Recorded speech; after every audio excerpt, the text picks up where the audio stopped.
I got fired by the new male boss, who had no idea I hold a system patent. "I won't spend another dime on an incompetent employee," he said. I just smiled and said, "Good luck." He had no idea how fun Monday would be. I remember the first time I saw him.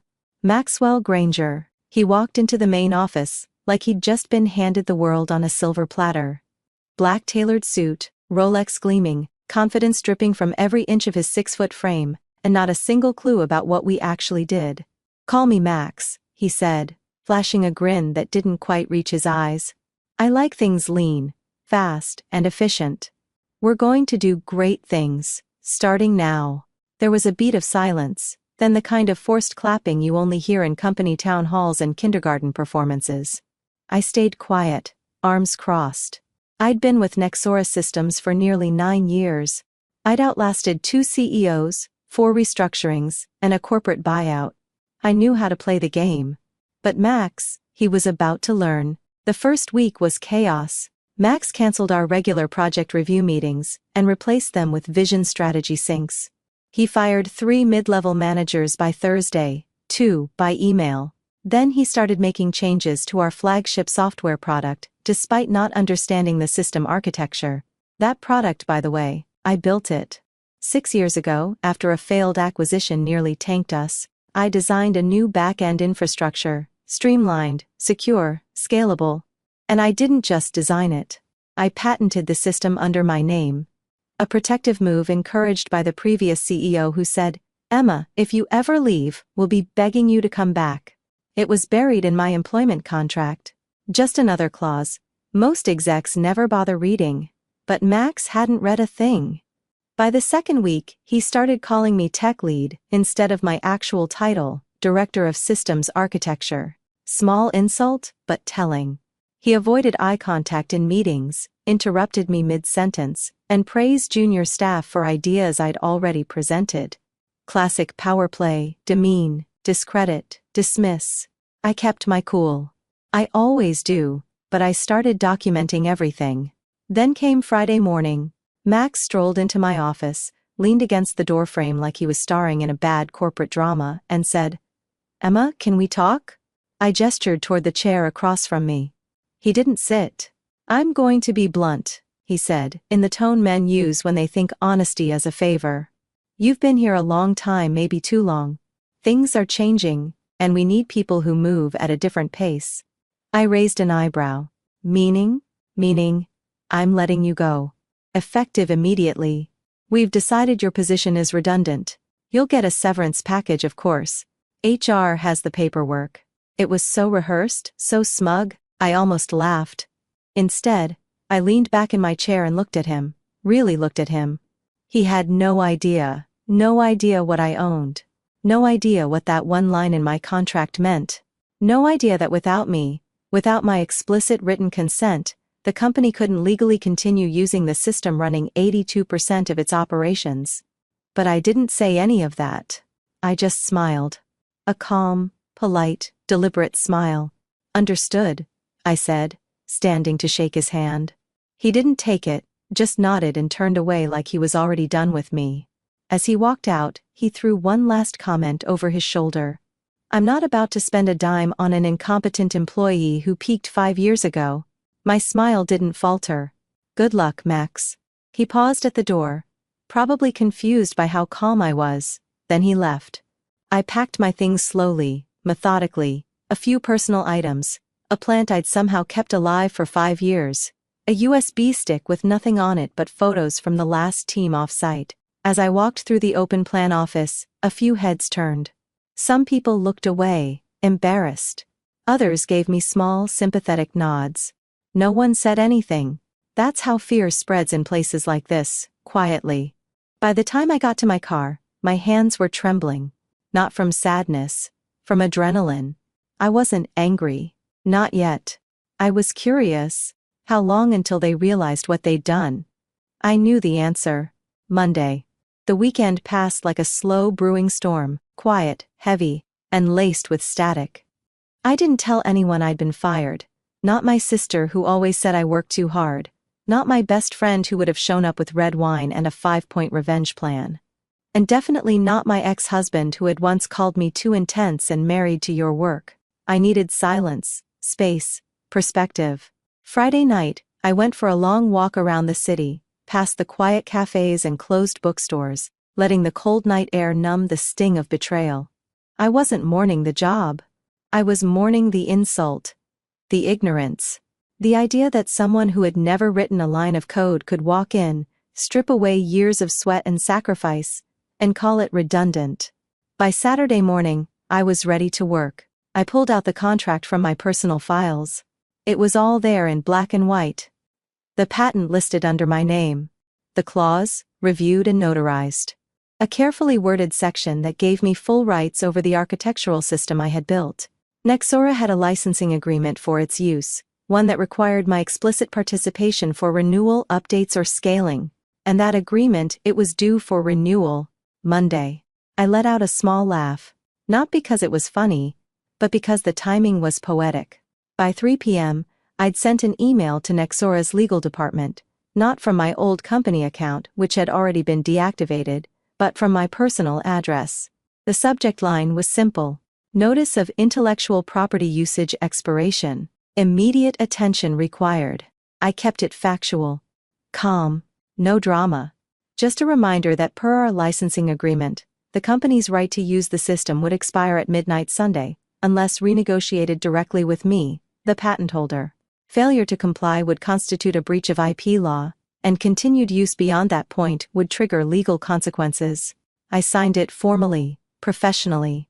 Emma Langford, inventor, Nexora Backend Architecture Vice, 2.3 patent number, US 9,347,901B. I CC'd their legal counsel, our old CTO, and yes, Max. Then I closed my laptop and went for a run.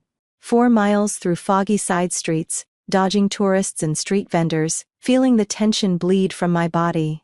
By Sunday afternoon, my phone had started to light up. 2 missed calls from a number I didn't recognize.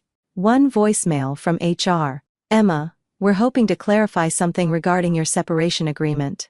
Another from legal. Please contact us at your earliest convenience to discuss terms of your prior agreement with the company. And finally, late that night, an email from Max himself. Subject, urgent, contract, misunderstanding. Emma, I believe there's been a miscommunication. I'd like to speak with you directly to clear the air and resolve this situation before business resumes Monday. Please call me a sap. Max, there it was. The panic. I didn't respond. Let them stew. Let them come to work Monday morning and realize the entire company's infrastructure, the scheduling system, the CRM, the API integrations, the automated reporting, the client access portals, depended on a license they no longer had. I didn't want revenge. I wanted respect. And if it had to come in the form of panic emails and legal fire drills, so be it. By the time Monday arrived, I had already been up for hours. Coffee brewed, phone fully charged, laptop open.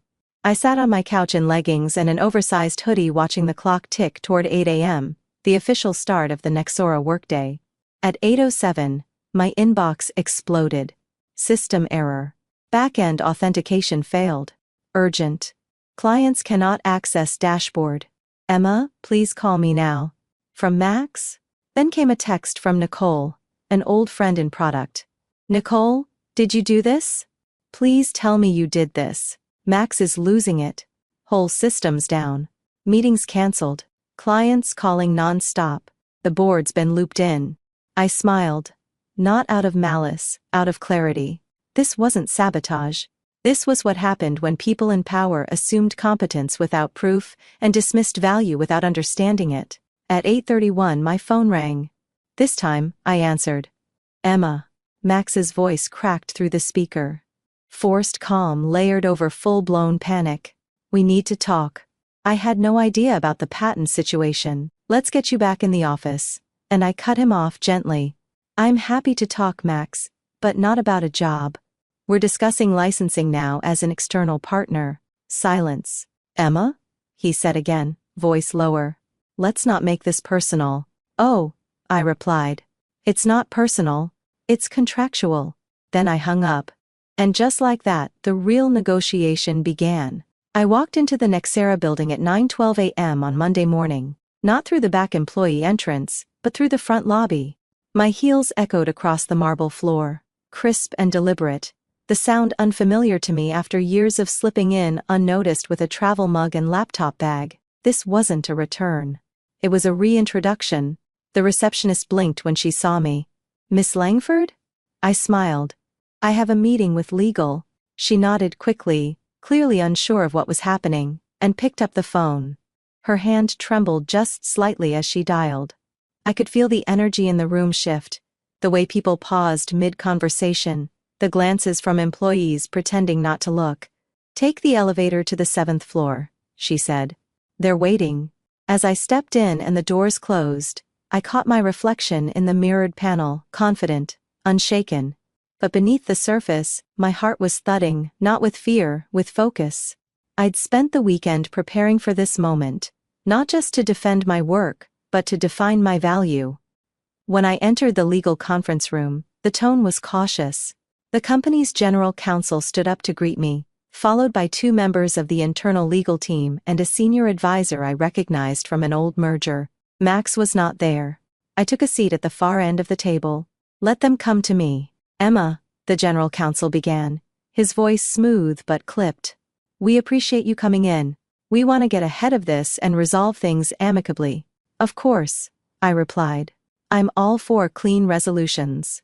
I assume you've reviewed the licensing agreement?" He nodded. "We have. Your claims are valid.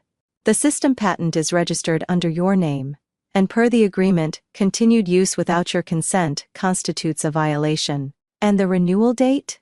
Expired at midnight as stated." There was a pause, then he leaned forward. "We'd like to propose a retroactive licensing extension. 1 year. Same terms, full operational access." I smiled. "That won't work for me." A murmur passed around the room. The advisor scribbled something in a notebook. "I'm not here to return to the same terms," I continued calmly. "I'm here to renegotiate fairly. You're currently experiencing downtime, correct?" They hesitated. "I've been told it's affecting all client-facing platforms, internal reporting and developer access." The general counsel finally nodded. "Yes. So let's talk numbers," I said. "I want $1,200,000 for the next 12 months. Non-exclusive renewable quarterly, full system support, through me directly or a consulting team I approve, and a public acknowledgement of the patent in company documentation." It wasn't a bluff. It was a market-aligned figure based on the system's reach and impact. The silence in the room told me they hadn't expected me to walk in prepared. "Not like this." One of the legal associates cleared her throat. "That's a significant increase. It's reflective of value, something this company has forgotten how to measure." The general counsel leaned back in his chair. "We'll need to take this to the board."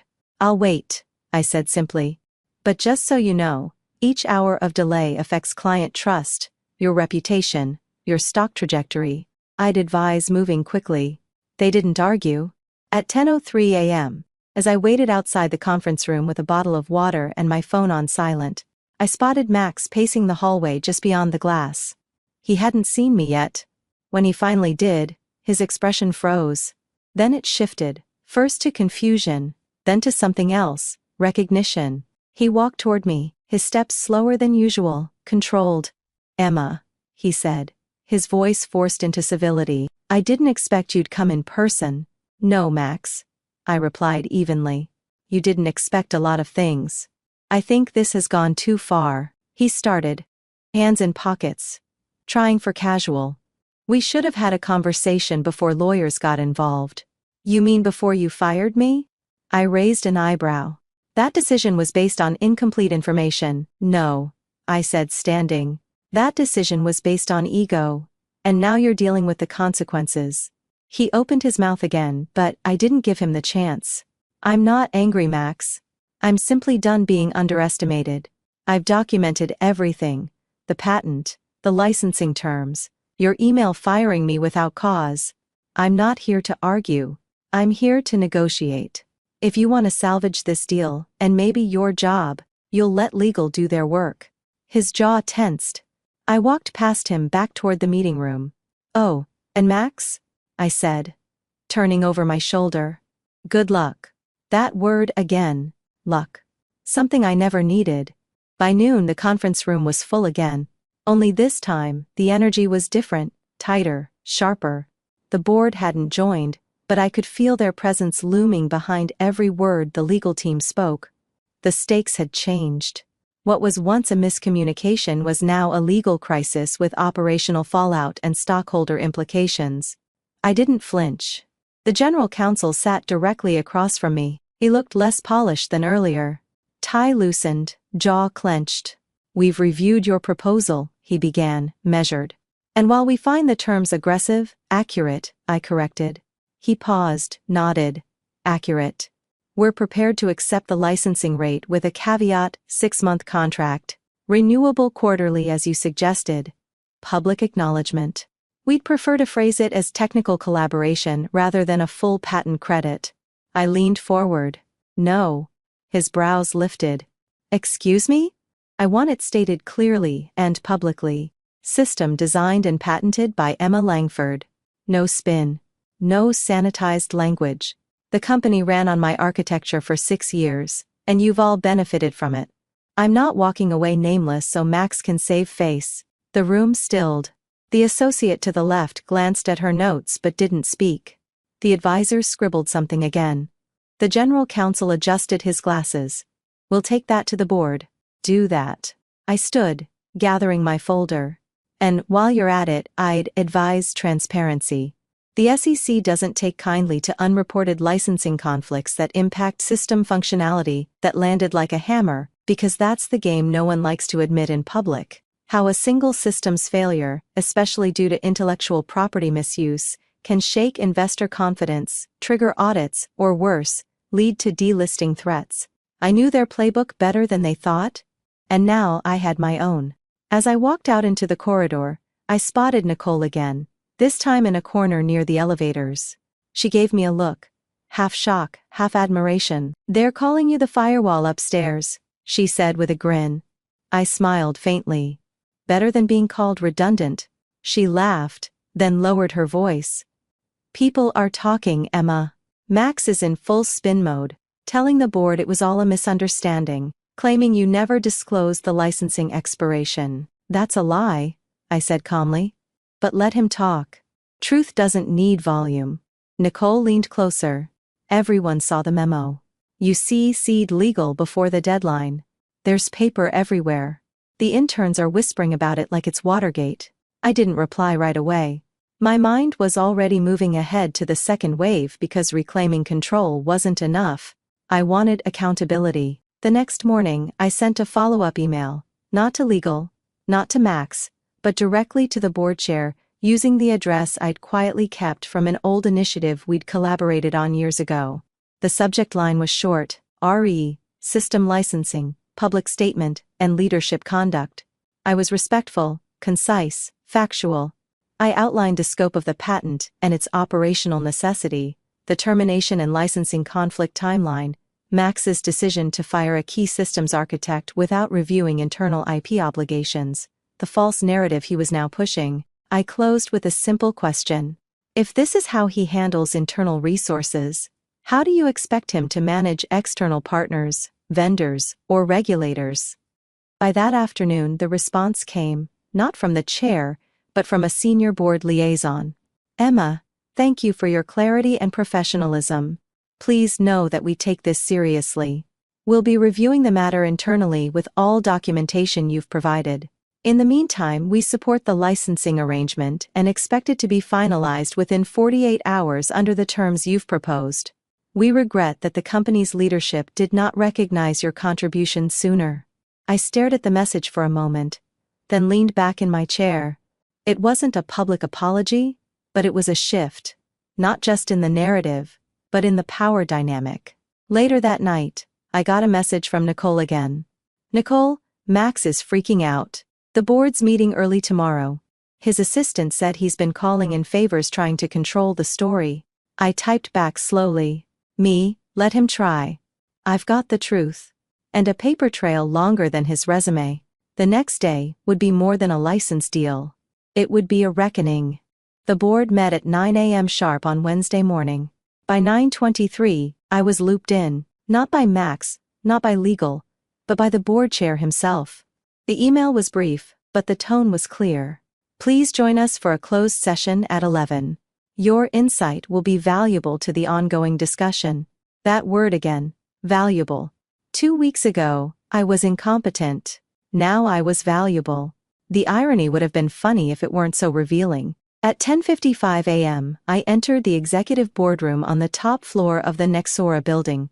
A room I'd only stepped into once before, years ago, when presenting a system upgrade roadmap with the previous CEO. Back then, I stood in the corner, unnoticed. Today, I walked straight to the chair reserved for me. No hesitation. Max was already seated on the opposite side, arms crossed, phone face down on the table like a prop he wasn't allowed to touch. His tie was perfect. His smile rehearsed. But the worry in his eyes, that wasn't staged. The board chair opened the session with formalities, then turned to me. Emma, thank you for joining. We've reviewed the licensing terms and your documentation. We'd like to hear your perspective briefly before we deliberate. I nodded. Of course. I stood, unfolded my notes, but didn't read from them. Instead, I looked each board member in the eye and said, leadership is not about control. It's about clarity, about knowing the systems that power your company, technical or human. When a new executive enters a system they don't understand, they have two choices, listen or bulldoze. Max chose the latter. Max shifted in his seat but didn't interrupt. He called me incompetent, fired me without a review, then ignored the legal implications of the infrastructure he relied on to keep the company running. What's worse, he only started listening after a failure, after the servers went dark, and clients started calling. I let that sit. Everything I did, every system I built was designed to protect this company. But no system can protect you from arrogance. And if your CEO doesn't understand the architecture of your operations or the value of the people behind them, you're not just at risk legally, you're at risk fundamentally. Silence. Then one board member leaned forward. What would you do if you were in his seat? I smiled, just slightly. I wouldn't be in his seat. I'd be beside someone who understands product, culture, and legal. I'd build a leadership model that values collaboration over control, and I wouldn't wait for a lawsuit to start respecting the people who keep this place standing. There was a pause, then the chair cleared his throat. Thank you, Emma. You can wait outside while we deliberate. I stood, nodded to each of them, and left the room. 10 minutes later, I heard raised voices through the wall. Not mine. Max's. He was unraveling, deflecting, blaming legal, the CTO, even HR. That was his last play. Shift the blame until it evaporates. But this time, it didn't work. At 11:47 a.m., the board chair stepped out. Emma, we've concluded our session. We'd like to speak with you again privately. I followed him back inside. This time, Max was gone. The chair sat down and folded his hands on the table. Effective immediately, he said, Maxwell Granger has been placed on administrative leave pending formal review. We'll be issuing a revised statement to staff clarifying the situation and publicly recognizing your contribution to Nexora's infrastructure and recovery. He handed me a printed draft of the official message. I read the first line aloud.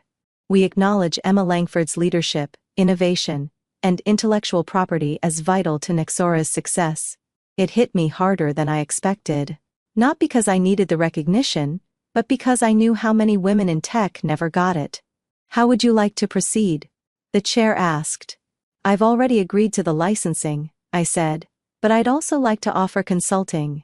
Short term. No full-time return? I want autonomy. And I want to help you build protections so this never happens to anyone else. He nodded. Consider it done. I stood, and as I turned to leave he added, Emma? Yes? You didn't just protect the system. You saved the company. I gave a soft nod. I know. As I walked out of the room, the weight that had clung to me for days began to lift. Not all at once, but in pieces, like armor I didn't need anymore. In the hallway, Nicole was waiting. He's gone, she whispered. I smiled. He's suspended for now. And you? I looked down the corridor toward the glass walls of the floor I used to work on. I'm just getting started. The internal announcement went live at 2:03 p.m. on Friday. Effective immediately, Maxwell Granger has been placed on administrative leave, pending a full investigation into recent management decisions, including termination procedures and contractual oversight.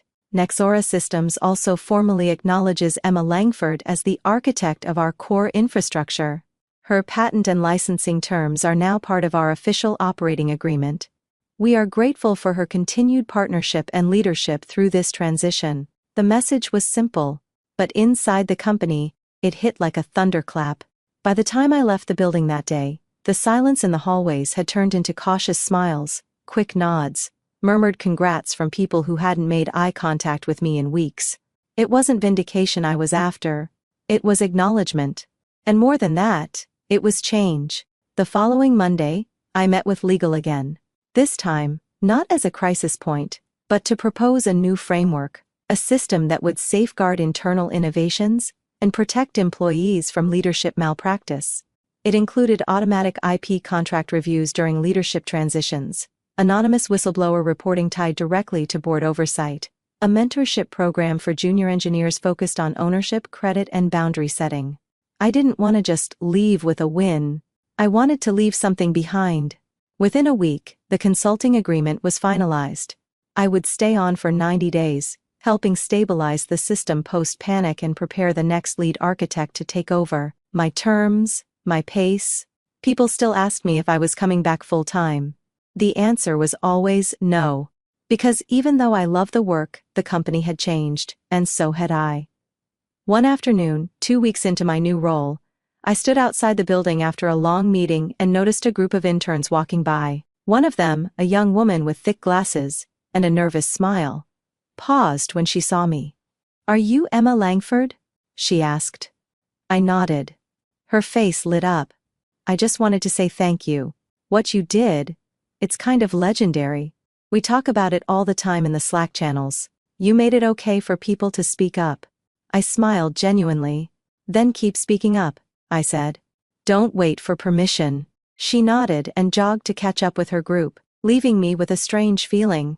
Not pride exactly, something deeper. Legacy. That weekend, I finally allowed myself to exhale.